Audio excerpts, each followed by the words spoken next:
Hi, my name is Samantha Garrett. It's nice to meet you. Um, See, we're not in person, so in a real interview, I would shake your hand, but a virtual one we'll just have to do for now. I'm 25 years old. I am a recent graduate of Stockton University. I just graduated in 2019, December, and I am interviewing for the RTI position at your school, Morris River Township, which is a school that I hold near and dear to my heart because my little brothers go and used to go there, Travis and Bradley Gandy. And so I've seen all of the amazing things that you guys do. I've been through your hallways, like just recently with the Dr. Seuss themed week. They were awesome. I've seen all of the concerts, the school plays. I've gone to the trip to Philly to see the classroom. And I've just really fallen in love with your school. That's why I applied. All right, so let's get started. Your first question says, tell us a little bit about yourself. So again, my name is Samantha Garrett. I'm 25 years old and a recent Stockton graduate. I'm looking for a school to call my home and to begin my career in teaching. I've always envisioned myself as an elementary school teacher. However, I just had a position for a long-term substitute at the Port Norris Middle School for a science teacher, and I taught grades 6 through 8. Accepting this position has opened my eyes to many different positions that I might be interested, such as your RTI position. I have a little bit of experience with RTI in the science classroom. We had an intervention period set aside, and I realized that I really love sitting down with students one-on-one in small groups and really trying to help them find and perfect their talents. So having that one-on-one position available at that middle school really allowed me to explore more of my teaching interests. Other positions that I've held are mainly focused in Haleyville. I was a student teacher at the Haleyville Morristown Elementary School. There, my placement was 5th grade inclusion classroom with Miss Carmano. I learned so much in there. I got to work a lot with their special education teacher, Miss Eisenhart, and so I was able to gain experience in special education as well as general education. So during my time there, I also volunteered to help with after-school clubs. They have a 21st century program where after my student teaching semester was over, I was then able to work for them. So with that position, we have different clubs going on after school, and they all are centered on a different subject. So we have language arts club, we have a math-centered club, science, physical education, and so on. So I just started working with the math after school club, and then the whole COVID thing happened and we shut down. So that was unfortunate, but I do have some experience with volunteering. And so the first half we tried to involve those core subjects with games and help them with their math facts. So I found this dominoes game that helps students with their math facts, but they don't really notice it because playing a game and it's timed. It was just so much fun.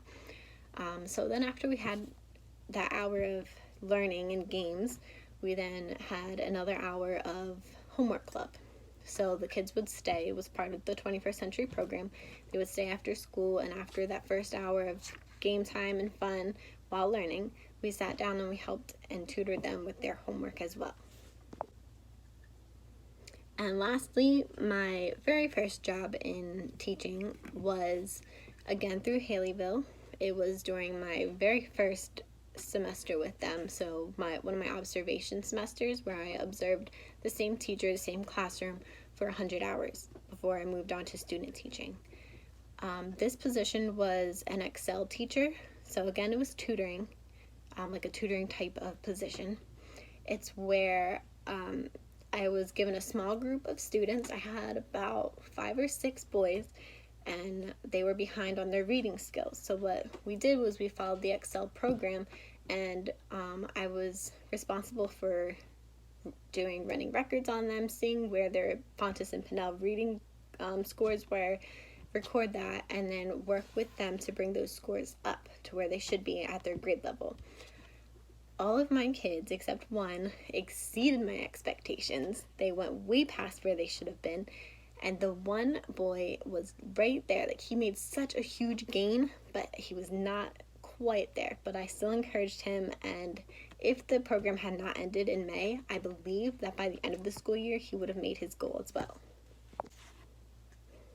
Your second question asks, from your own experience, how do students learn best? From my experience, especially in middle school, I've learned that students learn best when you pay attention to them. When you put all of your prejudices aside, when you don't judge them for what they look like or what they believe in, but you find them, their true self, and you hone in on that, and you look at their interests, and you incorporate that into their learning. You give them hands-on things, and you really basically you cater to what they like. So I try to incorporate as many things as I can that students are into nowadays. For example, the big trend right now is TikTok. For again, one of my response to intervention periods for science, I had a student, her name is Shamira. She was struggling, so I pulled her from her gym class during this period, and we started working. And I was like, well, what is something that you like? What are you into? And I was like, I notice you dance all the time. Can you explain that to me? She's like, oh, that's just TikTok, Miss Garrett. It's nothing. I was like, well, why don't we come up with a TikTok dance for science? And then the next time you take a quiz, or the next time, you have to work on an assignment, you can do your TikTok dance. And so it worked. She really liked that, and we were able to incorporate TikToks, which is her interest, and science, which is my subject. So I feel that if you find what students like and you incorporate it into learning and you make it fun and you really get to know your students, then that's how students learn best. I also believe that students learn best when teachers are able to differentiate instruction. So when teachers are able to tailor instruction to meet the needs of their students, this is how students really are able to learn. So whether that's providing different manipulatives for different students, finding out students' needs, their learning styles, I really like that one. So in college I learned about this philosopher named Howard Gardner, and he came up with the theory about multiple intelligences. And basically what he says is that people's brains work a certain way, and they're more attuned to not one learning style, but maybe two or multiple. And he called these multiple intelligences. And they are linguistical, musical, logical, mathematical, spatial, bodily, kinesthetic, naturalistic, inter, and intrapersonal. So what I like to do in the beginning of the year is I give my students a little quiz to find out how they learn best. And then I incorporate these things into my lessons and my planning. So when I'm able to differentiate instruction and tailor my instruction to how my students learn and what helps them learn best, that's how they're going to learn in my classroom. Your third question asks, why do you want to work with elementary students? So before I started at Stockton, I was lost. I took 2 years off of school from when I graduated high school because I didn't know what I wanted to do. And I landed a job at a daycare. I know this doesn't sound relevant, but bear with me. Through this job, it wasn't just like a regular daycare. Like, I'm not just babysitting. I was hands-on, actively trying to get these children to learn, teaching them ABCs, how to write their names even. I was teaching them sign language, their basic, colors, numbers, certain words of the week. We were even going into Spanish words of the week. We had fine motor skills, gross motor skills, social, emotional, cognitive skills. We were really working and teaching these students. And through this job, I found that I really love teaching. I really love this age group. which made me want to get my degree in elementary education. I realized that making a difference in these students' lives is what I was meant to do. I also have a daughter at home. She's 1. She's currently napping. And just watching her grow and learn, and like elementary students, they're so curious. You don't have to try to provoke that curiosity from them. It's just naturally there. And their innocence and their curiosity and their love of learning is what I enjoy. And if they don't have it, I know they have it internally. So I love trying to find them and find that balance between, what they're at in their stage of life right now and learning. And I love to blend them together and let them know that learning can be fun. So with elementary students, I find it's the most rewarding at this age, and I have experience with it, and I've just honestly fallen in love with elementary students. Your 4th question states, tell us about the greatest lesson you ever taught and why. So I'm going to tell you about something that I implemented in my 5th grade class when I was student teaching. And to this day, my mentor teacher still uses it, and she plans on using it as she's moving to 2nd grade next year. So I saw a need and I filled it. In 5th grade, my students were not writing essays yet. They were barely writing paragraphs, and even in the open-ended questions for homework, they were really struggling, and I didn't like it. And I know they were struggling, and I hated writing, and that's a big part of education. You write in every subject, and writing and reading go hand in hand. So if they can't write, they can't read. If they can't read, they can't write. So this really concerned me. So I know if I started working with writing, their reading would improve, and vice versa. So I ran this idea by my mentor teacher, and she absolutely loved it. My idea was called Chalk Talk. And what I do is I write writing prompts on the board, and I help improve their writing over a certain amount of time. So I have my lesson right over here. I'm just going to read it to you. The standards that it leads to is standard W 5.4, which is producing clear and coherent writing, and the development of organization on the appropriate tasks, and range of writing, which is the standard W 5.10, which is write routinely over extended time frames, and so on. So my objective is clear. It is students will be able to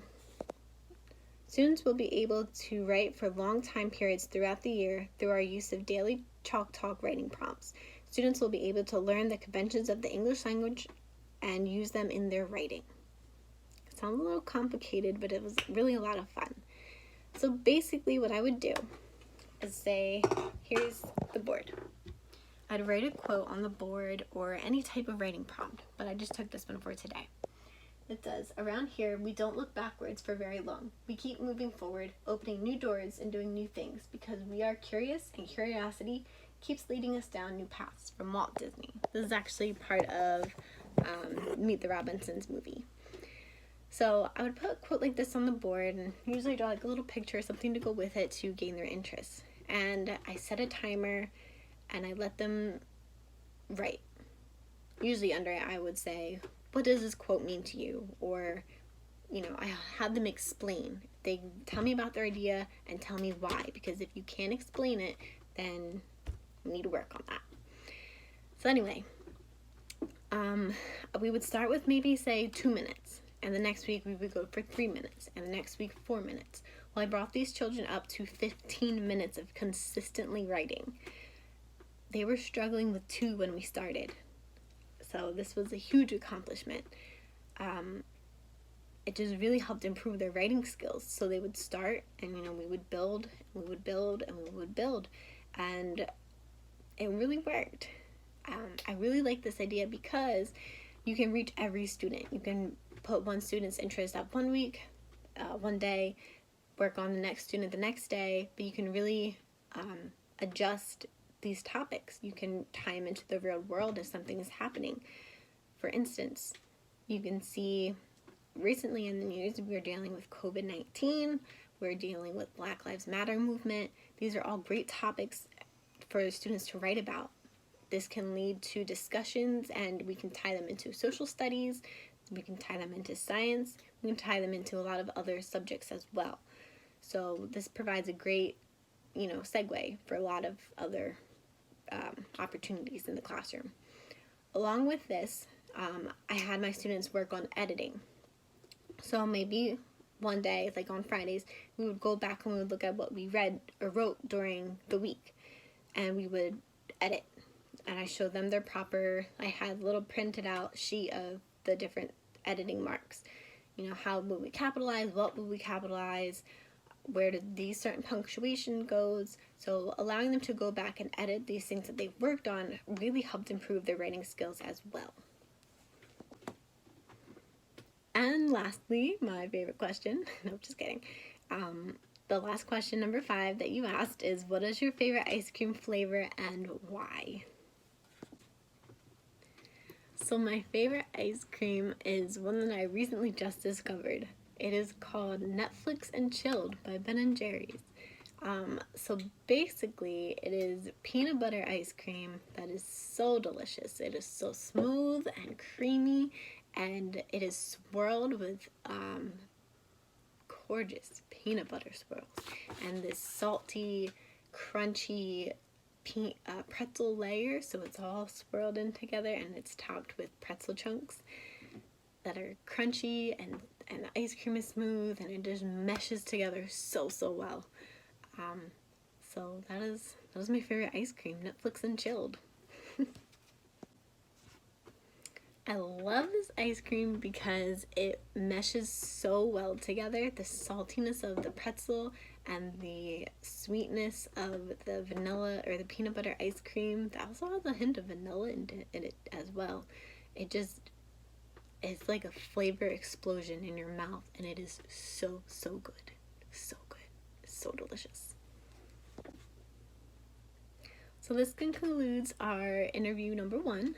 I just want to take this time to thank you for considering me for the RTI position. I look forward to hearing from you soon. Thank you, and have a good day.